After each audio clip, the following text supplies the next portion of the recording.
So maybe I'll start by just giving you a guidepost of where we are and where we're going.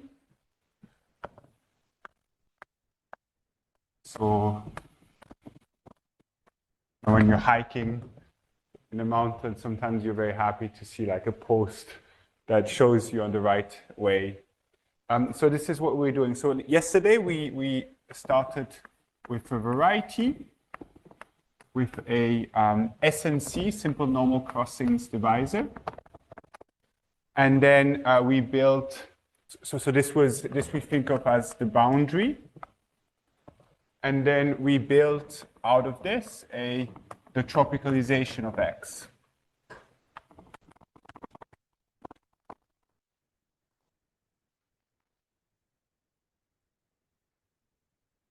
Which is this is polyhedral cone complex.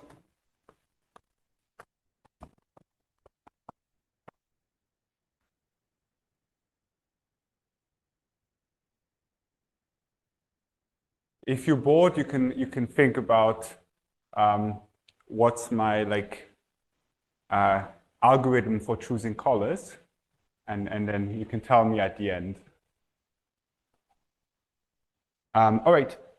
So one thing I didn't say, but maybe I can briefly say now is that we will assume XD is so-called log Calabian.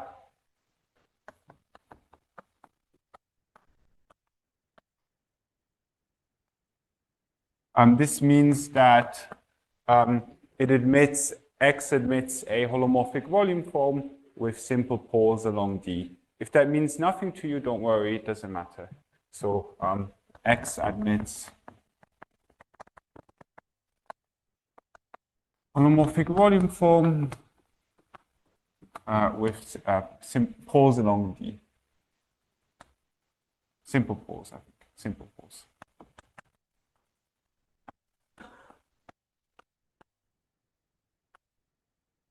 All right. Yeah. Then we introduced toric varieties. So this is the most general. This is kind of the most general.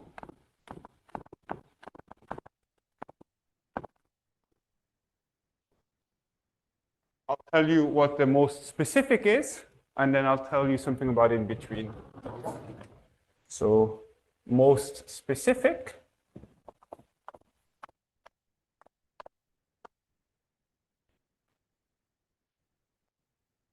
Here X is a toric variety. I'm really keen on using all the colors.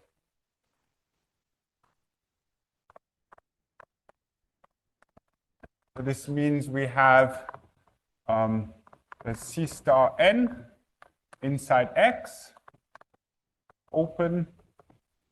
We have an action of C star n on X, which extends the action of C star to the n on itself.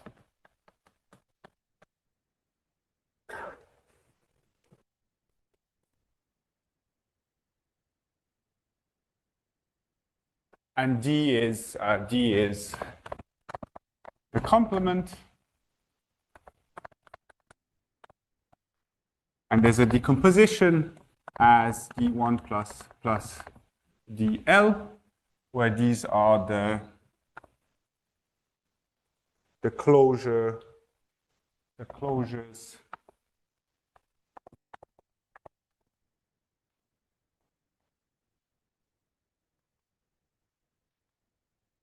orbits.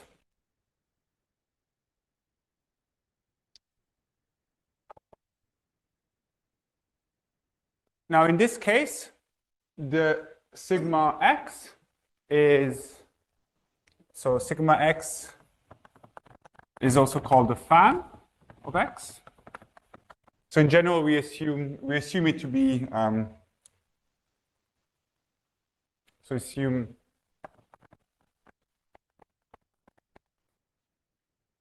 X to be projective. I mean, or compact or whatever. And then the fan of X is such that, so the tropicalization is the fan, and there's this condition that the support is just R2 with a lattice inside it. This is the lattice of, well, I'll call it N, and I'll redefine it.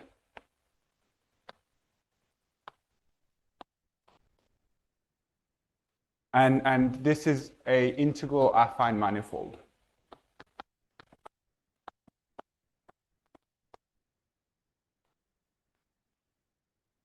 So you know what a manifold is. A manifold is something you build by taking opens inside Rn or Rn, and then you gluing, or disks or whatever, or balls or whatever it is you prefer to do, and then you glue them together using smooth functions. And for a integral affine manifold, well, there's the word integral, which means you have a lattice of tangent vectors that you carry around. And then affine means that the coordinate charts are affine functions, so elements of GLN Z. So made out of an element of GLN Z and an element of a translation. Yes. Oh yeah, Rn. Yeah, thank you. Good point. Yeah. So as you will see, I talk about Rn, but everything I'm doing is for these talks is always going to be in dimension 2. But you can generalize it easily. I mean, the examples are in dimension 2. Right? More questions? Okay, and then there'll be this kind of like in-between case, which is the case of cluster varieties. So let me put this one here. So this is kind of, so this is more specific. You can, we have terrific tools, but a bit restrictive. That one is most general. That's the case we really want to study, but it's a bit hard to do because it's so general. Yeah. What do we mean by? Oh yeah, good question. So this is, I mean, the support, which is that. So this is a collection of cones. This is a set of cones inside Rn. Yeah, and then. So fan is a set of cones such that every, these are cones, they all pass through the origin. Every face of a cone should be an element of the set. Every intersections of two cones should be an element of the set. And then, but you could still look at just the points. So this is just the, this is just the union of the sigma.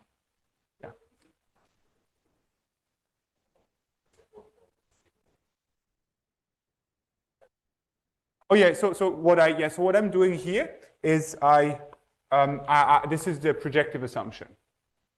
So if you remove the projective assumption, then this would just be a subspace. Yeah.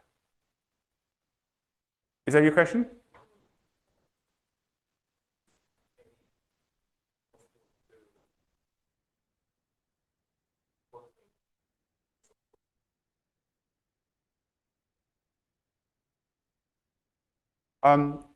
Yes, absolutely. So those are not. So okay, maybe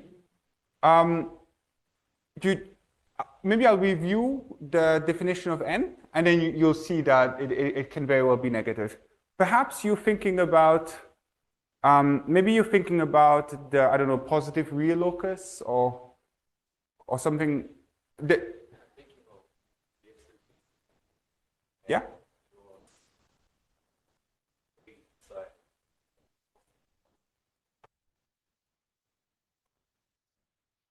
Yes, absolutely. So, very good point. So yesterday's example was of this type, yeah?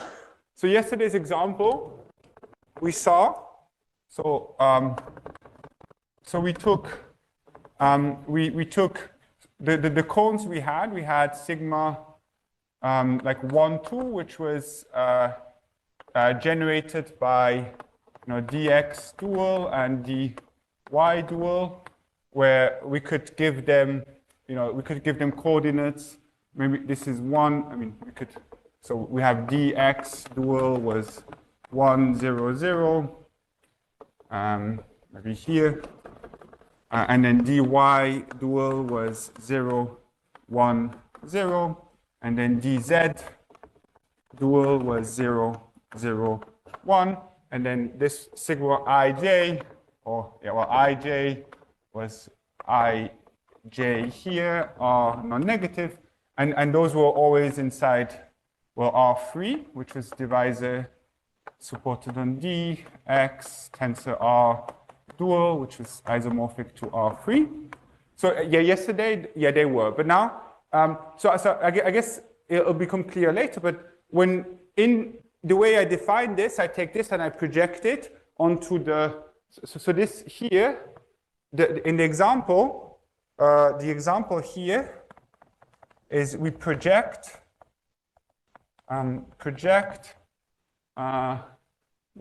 this thing here, project, how do you call it? Project, let's just call it sigma ij onto the hyperplane, which is determined by x plus y plus z equals 0. Yeah, and then it will be all of R2. Yeah, I mean, you're raising a very important comment, and then, but I think once I redefine what n is, it'll become clear, hopefully. Yeah, so, yeah, good point, thank you. Yeah, so from the point of view here, there's nothing negative, but then, yeah, we project it down and we'll cover everything. Remember, so this is 3-dimensional, yeah? This is the number, this is, 3 equals L, the number of divisors, but here this n really is the dimension of X. And in general, L is in general bigger than n. In fact, it's almost always strictly bigger than n. Well, okay, so sorry, it could be different, but yeah. But yeah, n is not equal to n. In the toric case, it's always greater than n.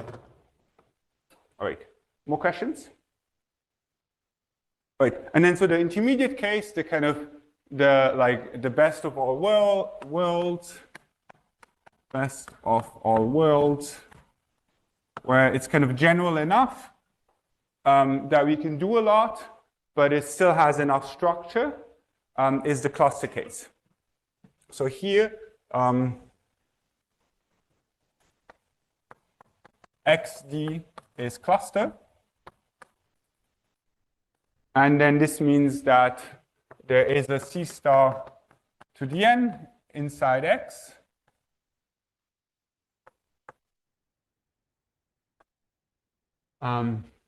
In fact, inside X away from D. But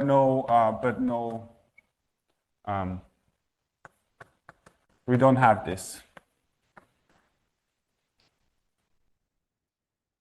And also, this is not necessarily, this need not be equal. I mean, could be. I mean, typically non-equal, usually. I mean, I'm just going to write it non-equal.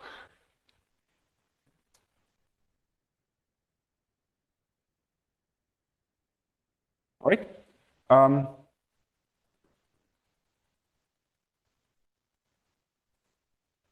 And then in this case, so here the top one was a polyhedral cone complex.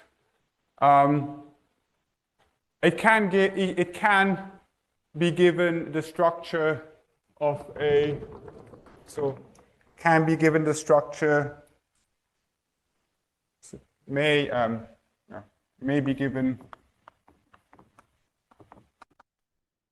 the structure of affine polyhedral manifold, polyhedral affine pseudomanifold.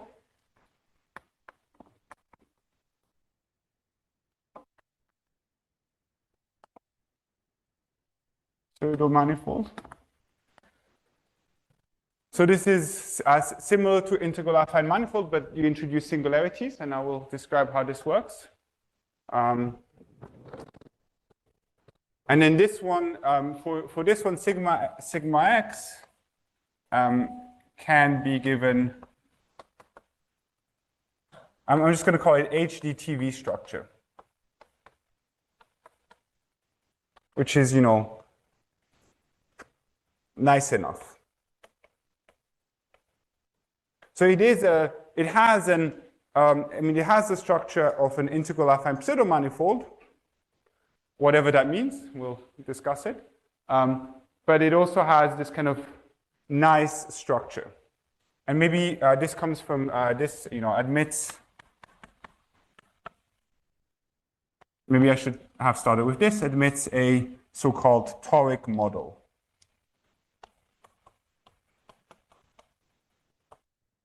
So this is nice.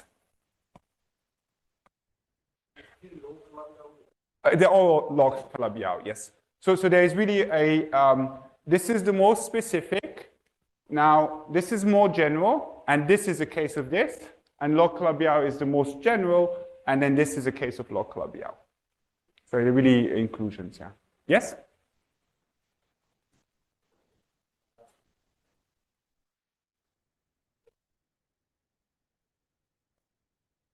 Oh yeah, so I did not explain it yesterday. So this is just meant as a guidepost. So we'll get to cluster, probably only tomorrow though. Yeah. So basically, so what I'm going to do now is I'm going to build up the theory starting from the toric case, then the cluster case, and then at some point I'll have to stop because time runs out. So probably today I'm going to talk about toric case. Tomorrow morning, I'm going to talk about the cluster case, and then probably in the discussion session, we can really go into details and get our hands dirty on some examples and develop maybe a bit more theory. Yeah, but good question, thank you. More questions? Yeah. All right. So this is kind of where we're heading, and then maybe okay. So back to toric varieties. So a toric variety, maybe I should use a bit of white. So toric variety was defined as such, and then N was the co-character lattice. Co-character lattice. So this is the lattice of maps eta from C star to C star to the N. So this has nothing to do with the toric variety. This has only something to do with the interior torus. So we can describe it, in fact, as, so every element here can be described as eta n1 nn. Of course, I shouldn't call something nn, but whatever. Mapping S to the n1, S to the n2, S to n, for going from C star, of course, to C star to the n. So this defines an isomorphism with Zn, where an element here corresponds to an element here. Yeah? And now, what about this fan? So now this co-character lattice determines a subdivision of NR into cones. So we take NR is N tensor with R. And then, so N determines a subdivision. I think I like colors too much.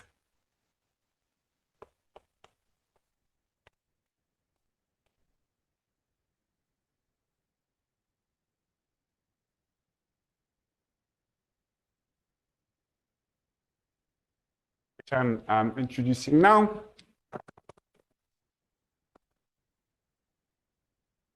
So if I is a subset of 1 to L, where L i's, so this corresponding to D1 all the way to DL, we write xi to be the intersection of the di for I in I. This could be empty. I'm just going to write, for convenience, I'm going to write X empty set. I'm just going to say is the interior C star to Dn. It's just maybe not, yeah, I'm going to define it this way. This is convenient. And then we get sigma I to be spanned. So for given I, we define sigma I to be the eta in N such that the limit eta S as S goes to 0 is in Xi.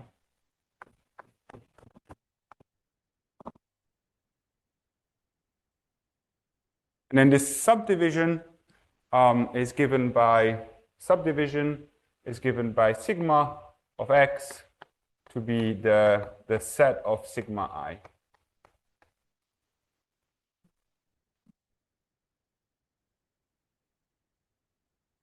Yes?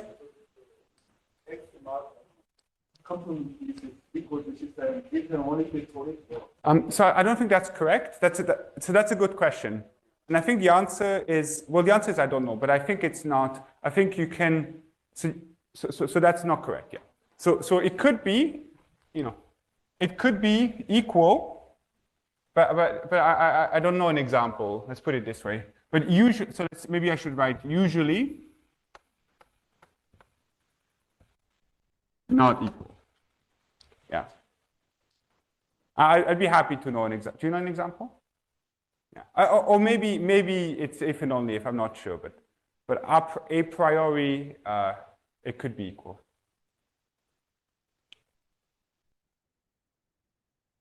Actually, maybe it is. Maybe it is if and only.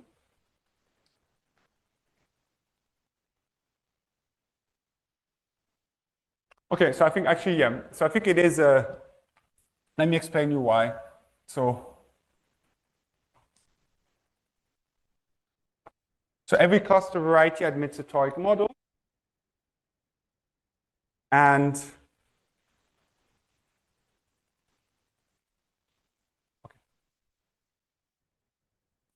if this toric model is toric, then the cluster variety was toric to start with. So I think it's a yeah, if and only if.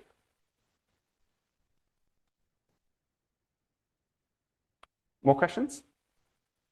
Yes?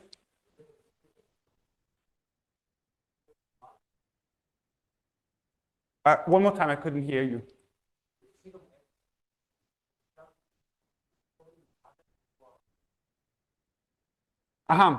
So this one? Yeah, so this one is just constructed the way it's written here. Oh, so yeah, but okay, so that's right. In the general case, yeah. So this thing, maybe I wasn't clear on this point. So this sigma x, you can always define as, in the log-Calabi-Yau case, as a polyhedral cone complex. So as we did yesterday, yeah? But now, what this means, it's a collection of cones, and every cone is very nice, and every cone has a lattice of, or maybe I should say has tangent vectors, yeah? But now the question is, what happens if two cones are adjacent, because two cones may share a face. So what happens if I want to move that lattice from one cone to the other? And I haven't told you how to do this. So the way I'm going to start tomorrow, hopefully, is by giving you an example of how that works. Yeah? I mean, I could also do it now, but maybe it's better to do it tomorrow. And then if you decide how to move the lattice of tangent vectors from one cone to the other, then that means you're giving this the structure of a polyhedral affine pseudomanifold. Now this polyhedral affine pseudomanifold in general will have singularities. In the toric case, it doesn't have any. That's why it's an integral affine manifold. It's smooth. It's a smooth polyhedral cone. It's a smooth integral. Sorry, this is a smooth polyhedral affine pseudomanifold. Polyhedral affine pseudomanifold. Yeah. Okay. Whatever. Yeah. So very nice. But then in this intermediate case, it is not smooth, but it can be described kind of nicely using a toric model. I mean, maybe one way of saying it is here the singularities are. So here the singularities are codimension 2 cones, codimension 2 cones. And then here the singularities are at infinity, if you want, at infinity. We have kind of a better control of what the singularities are. Because basically the toric model allows us to move the singularities to infinity. Yes?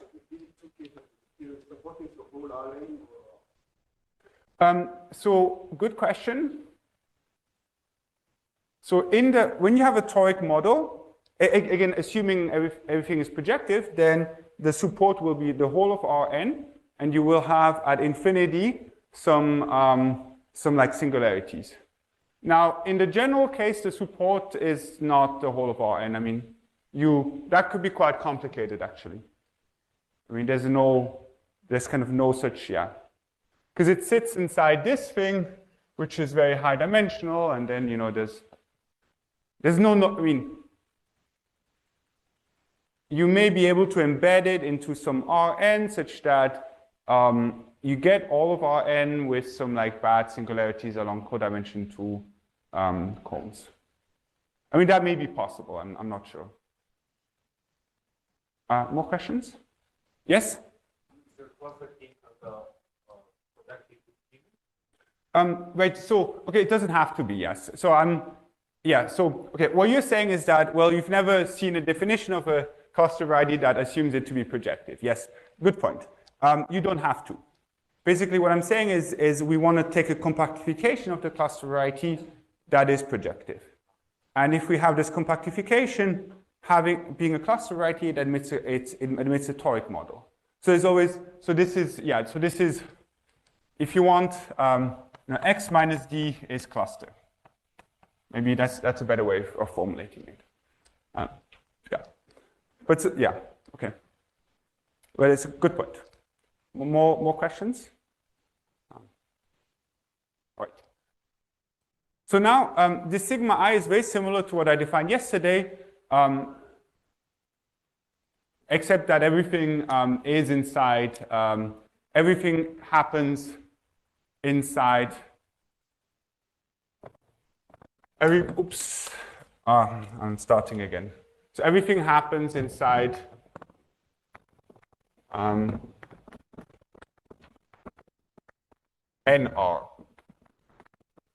Yeah, and so all doings happen inside NR. Right? Maybe this is, so we take we take the characters such that the limit as s goes to 0 is inside xi, and we take the cone over it. So this is cone over it.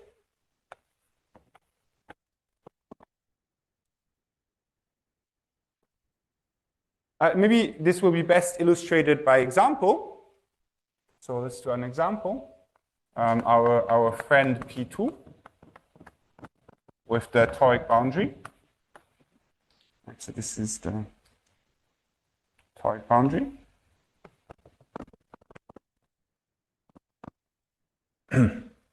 Let's just study wait, it looks like this. And n, so we had, this was the x-axis, y-axis, z-axis. Let me draw. This is 0, 0, 1, 0. This is the lattice. I think you're getting a sense that of how important the lattice is. And now let's look at some examples. Let's take maybe we'll just start with, let's start with 1, 0. This one is 0, 1. So what is, so eta 1, 0, s. So we want to compute the limit as s goes to 0. So what is this? We defined it here. We have s to the 1, and then s to the 0, which is 1. So you can see the limit. This limits inside 0, 1, which is an element of the y-axis. It's kind of this generic point. I'm just going to draw it here. This is, 0, 1. I don't know, maybe I shouldn't draw it like this, but that's fine.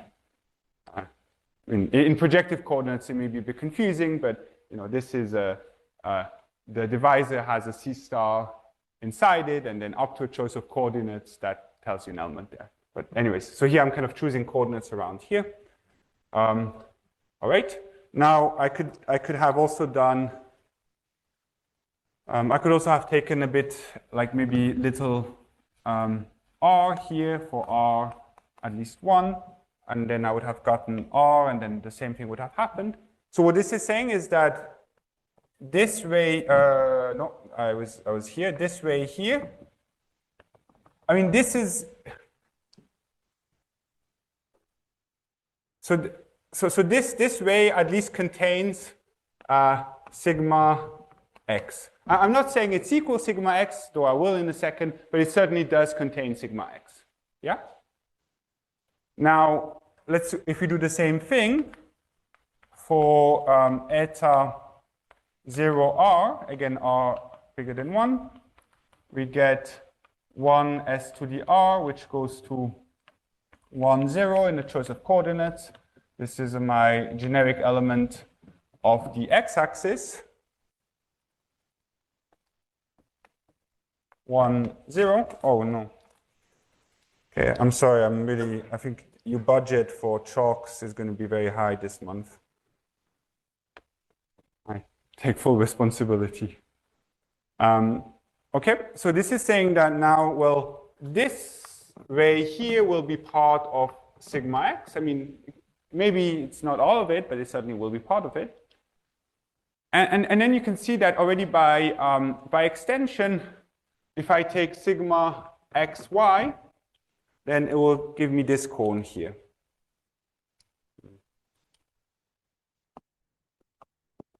Because sigma xy will be, well, let's take an example. I don't know. So if I take eta, maybe rs, where both, maybe not s, but maybe r1 or r2, where they're both positive, at least 1, then this will go to, well, this is equal sr1, sr2. This will go to 0, 0. So here we have this point 0, 0. Again, I have a choice of coordinates here, which is I'm kind of taking coordinates around, around this point here. Okay, so this is 0, 0. Oh no. Okay, and so what we've kind of done is we've looked at, we had some. Oh no. Sorry, I'm really killing chalks here. So here we have, for physicists in the audience, we took this like a limit. We got this kind of disk. This one parameter subgroup is like limiting here.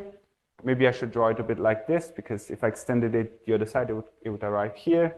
And then it was also like limiting, this one was limiting here, and then we had some that were limiting here.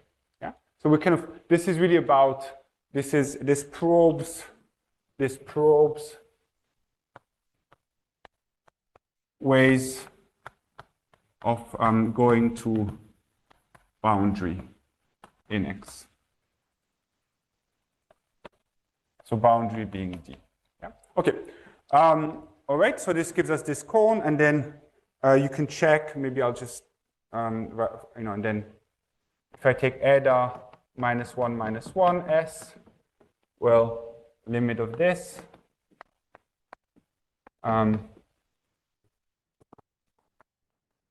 So of course, it's 1 over s, so this is a bit of a problem. But you can do a change of coordinate. So change coordinates to the coordinates up here, 1 over y, x over y, and then we get that the limit. So the limit is, sorry, we can't see it, but limit in those new coordinates, this one, 1 over s will become s1. So the limit is going to be 0, 1 as an element of d of z. So this is the, of course, it's 0, 1 if I take coordinates up here, and if I took coordinates here, then it would be 1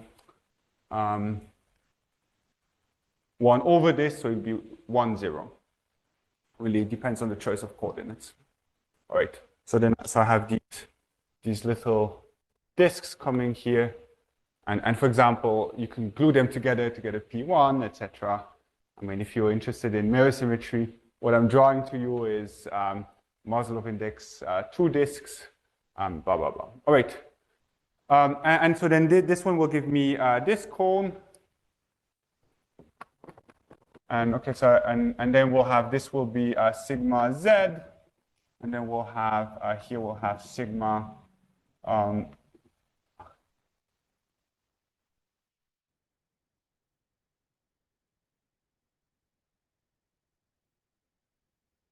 this is y, so this one was, okay, I did a small mistake, which is this is sigma of y, this is sigma of x, and then this is sigma of yz, and this is sigma of xz. If you just go through, because here we had 1, 0, which was lying inside dy. Okay?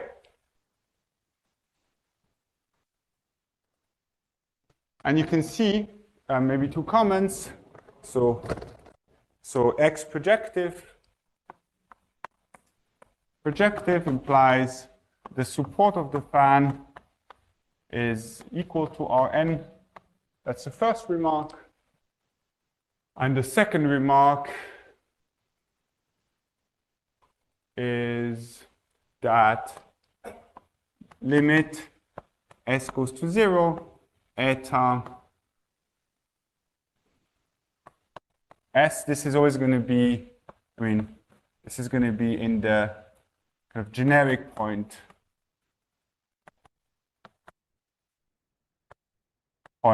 of xi. Okay, whatever that means. Questions?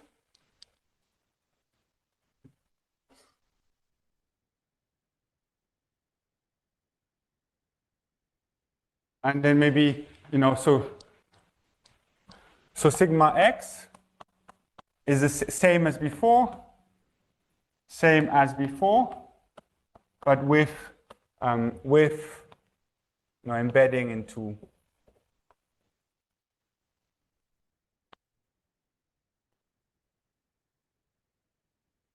with this embedding into Rn, yeah, and so it becomes this, as a whatever polyhedral I find pseudomanifold, it is smooth. So there's a global embedding, yeah. Okay. Okay. So maybe a few comments, and we can do a little bit of enumerative geometry. So the way we constructed this, we get a pairing. So by construction, we get a pairing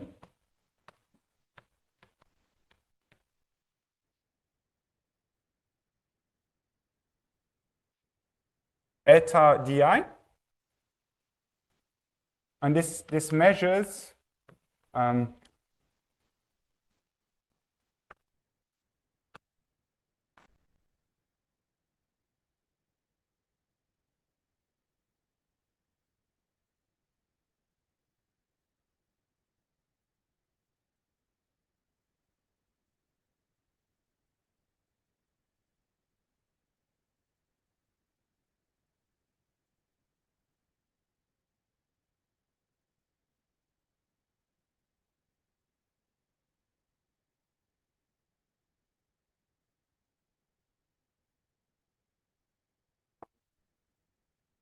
so I want to, so it measures the intersection of this, so if we extend, eta started from C star and it was mapping to C star to the n. And now we can extend it to a map from P1 to X, and it will map 0 and infinity to, they will both be mapped, well, they will both be mapped to D. So eta 0 is going to be in D. Eta infinity is always going to be in D. This is assuming this is non-trivial. I mean, if it's the identity, that's not going to happen. But for all the other cases, it will map 0 to the divisor, and then it will map infinity to the divisor. So we're going to count the intersection multiplicity here.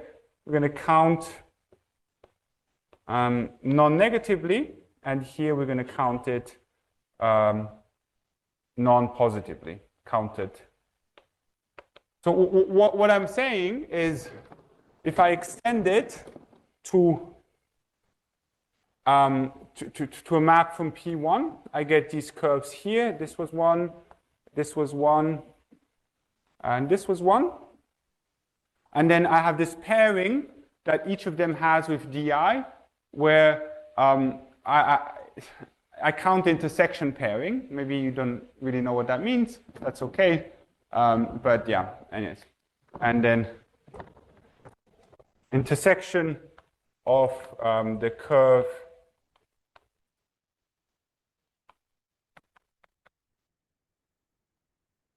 with DI.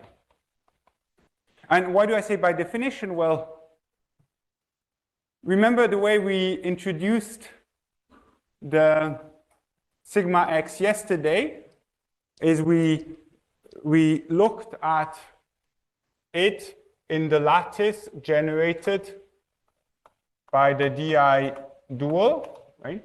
So, I mean, DI dual is something that by definition pairs with, DI. Or I mean, sorry, what I mean is we have a vector space, which is, this one is a vector space of the sum of the DIs. We looked at its dual vector space. There's a pairing between the two vector spaces. Now here we developed something else, but then we figured out that it's the same as the one before, except with this global embedding. So we still have this pairing. And then this pairing, you can interpret this as measuring intersections of curves with the divisor. So we take these characters, become curves, and then they intersect the divisor. There's a notion of intersection multiplicity. And if we count this correctly, we get this. The reason I'm mentioning this is because of the next thing I'm going to say. Any questions at this point? So we really have, I mean, in my childish mind, I imagine we have this toric variety and we have little S1s, little strings moving around, and then you're writing these strings and you're gonna like check out what the boundary looks like by going along these different paths towards infinity. So the next thing we're going to say is, so slogan, so curves in X, XD, is the same as local combinations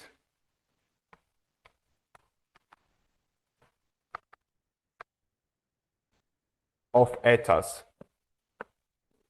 Now, I'm not going to make this precise because that's another lecture series. But I hope you can see, like, you can start to see something where maybe I'm just going to, if I had, some of these curves, I could imagine that, and in fact, that's exactly what I'm going to do. I could imagine that I have a curve here, which is given, it is a curve inside P2, and then locally around this point, it's given by the disk that we had earlier, right? This disk here. Locally around here, it's given by this disk, and locally around here by this disk. And somehow they combine to form this kind of interior P1. Yeah? And so it is not crazy to imagine, and this is exactly what happens. So this is the next thing I'm going to say something about. And it is really, if you go to the talk about broken lines is exactly this story, where you're following a little S1 through your variety, and then sometimes you hit walls, and there's like different ways of crossing the walls, etc., etc. So it's kind of a useful picture to keep in mind.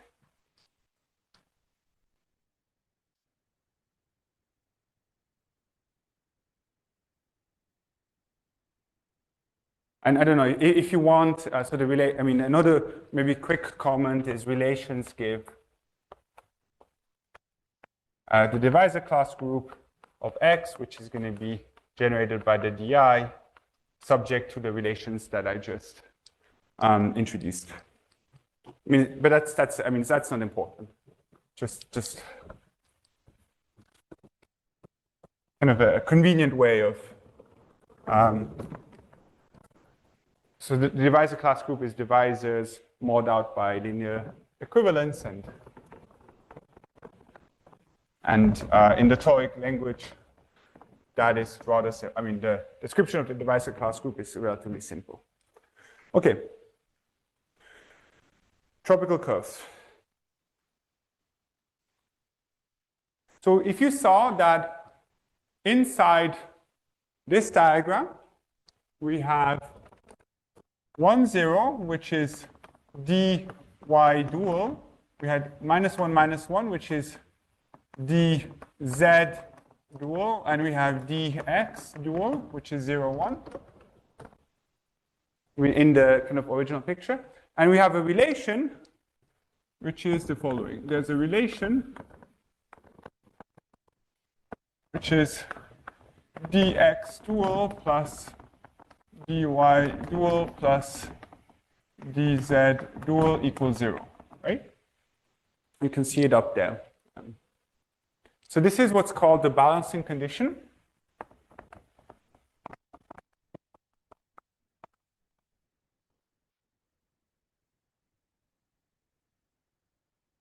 And I'm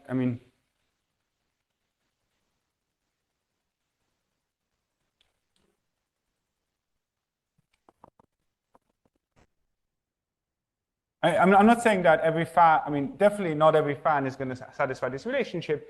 But what this means is there is a curve inside. So this means, there is a curve. I'm just going to call it a P1 sitting inside P2, meeting dx, dy, dz in 1 point each. Because remember, this is what I was describing you with this this kind of intersection pairing. And so you meet each of them in 1 point, so you get this relationship. So it's like a way of studying. Yes?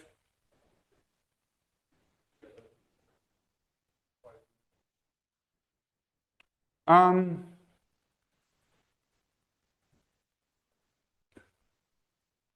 yes, because it's so.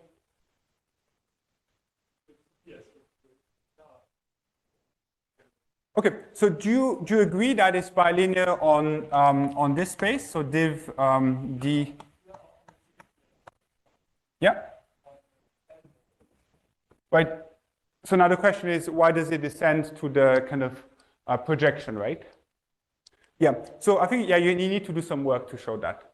I don't think it's clear from So yeah, I mean that's a good question.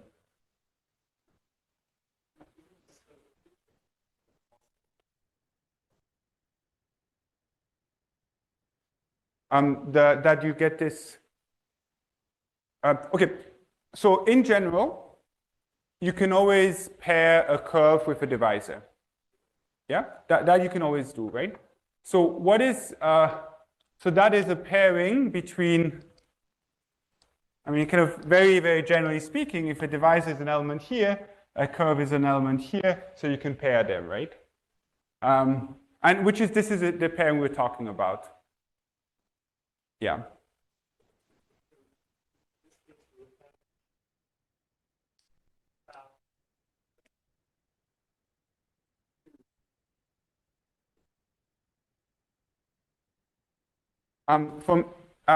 Okay, so I see. So you're saying what?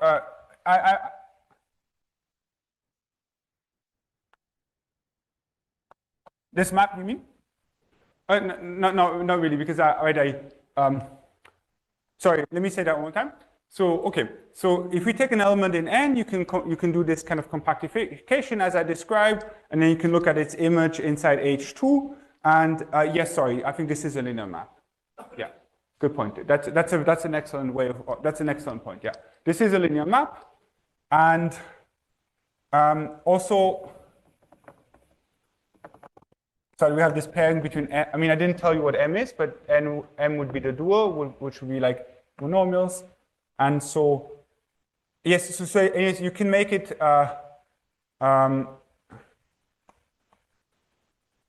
so now I'm a little bit worried. Maybe I should draw the arrow this, I don't know. Maybe there's also a relationship between monomials and H2, and then you can make sense of everything. Yeah. I mean, that's a very good question.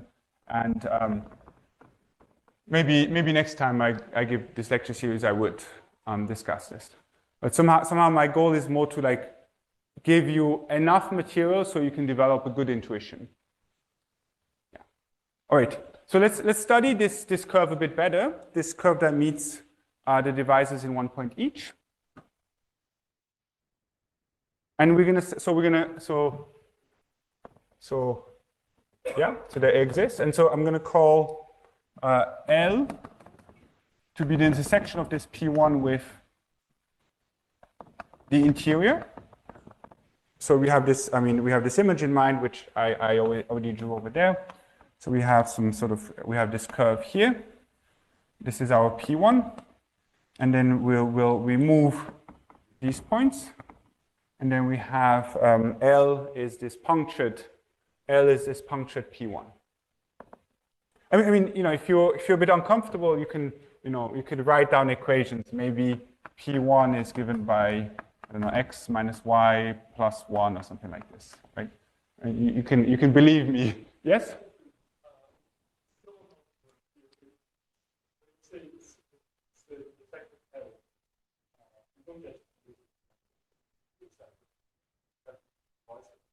That's correct. That is an excellent point. Yeah. So I was cheating a little bit in this way. So this is the difference between a function and a section. Yeah.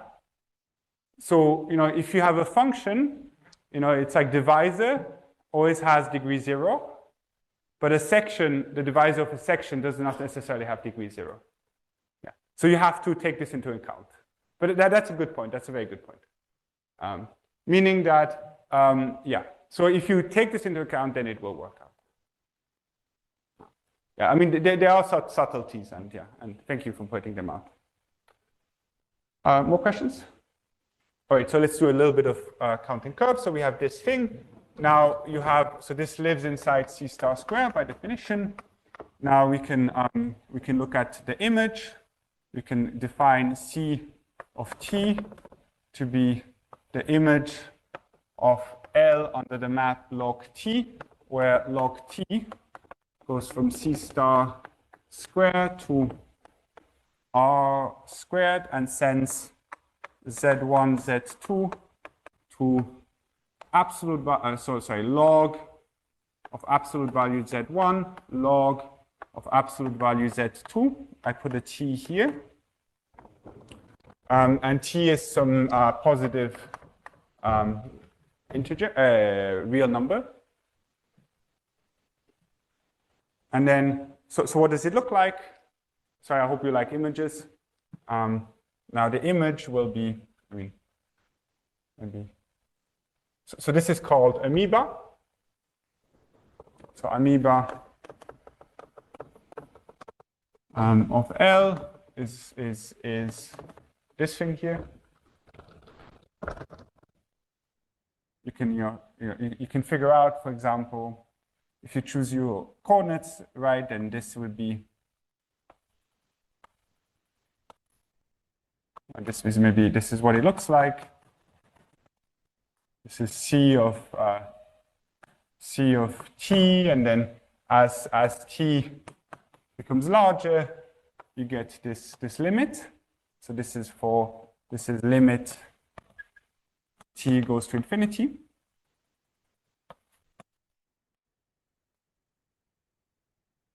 Which looks a lot like our fan over there. And what we effectively did is you have this thing, and then you make this thinner and thinner. You make this thinner, and eventually it becomes this graph.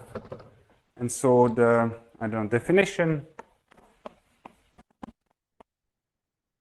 So tropical curve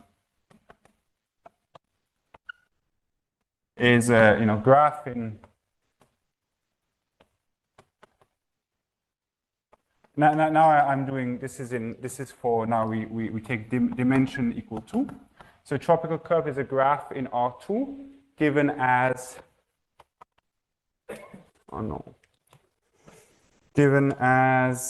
the limit, well, limit t goes to infinity of log TL for, or log t, maybe I just take C, for C is a curve inside C star squared, curve.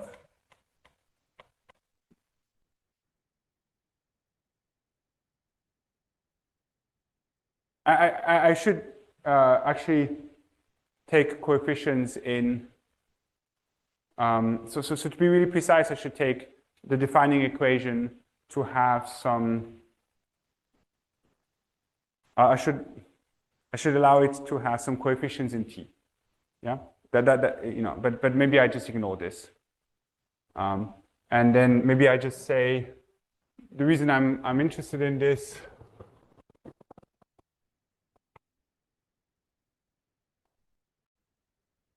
But there's a result which I don't know who is it due by.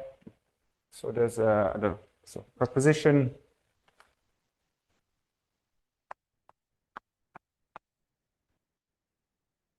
If C is given by an equation which is sum aij xi yj equals 0 in C star squared. And this is where if I take this limit, I should take t to the aij, but I'm ignoring this. So then the corresponding tropical curve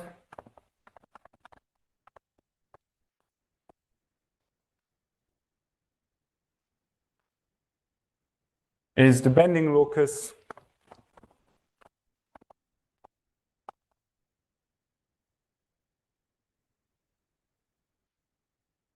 of min aij plus I times x plus j times y. So this is an affine. You can see this is an affine function. Yeah. So as you know, log turns multiplication into addition. That's why we like log. I mean, well, example. If we take, let me just take x plus y plus x0, y0. Then we get, we get min x, y, 0. I mean, I know this is 1, but if I, so this is equal to 1.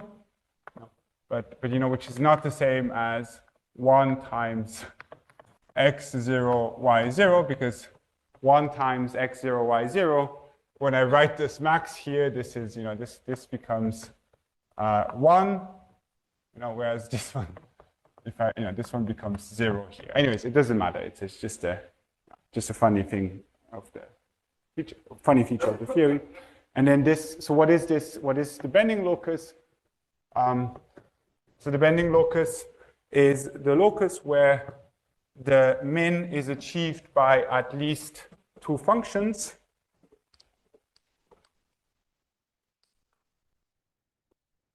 So this is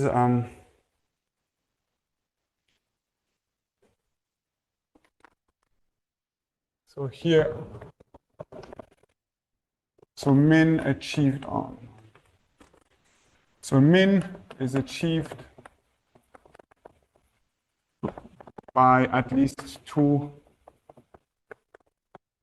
functions. Then in this example, you can find out that, well, in the positive quadrant, the min is achieved by 0. Or you could say, maybe bending locus is also, it's called, yeah? In this quadrant, the min is achieved by y. In this quadrant, the min is achieved by x. And here, the min is achieved by both x and y. Min achieved by both x and y. And then here, it's achieved by both y and 0. Here, it's achieved by both x and 0. And we also get, can get more complicated, may get more complicated.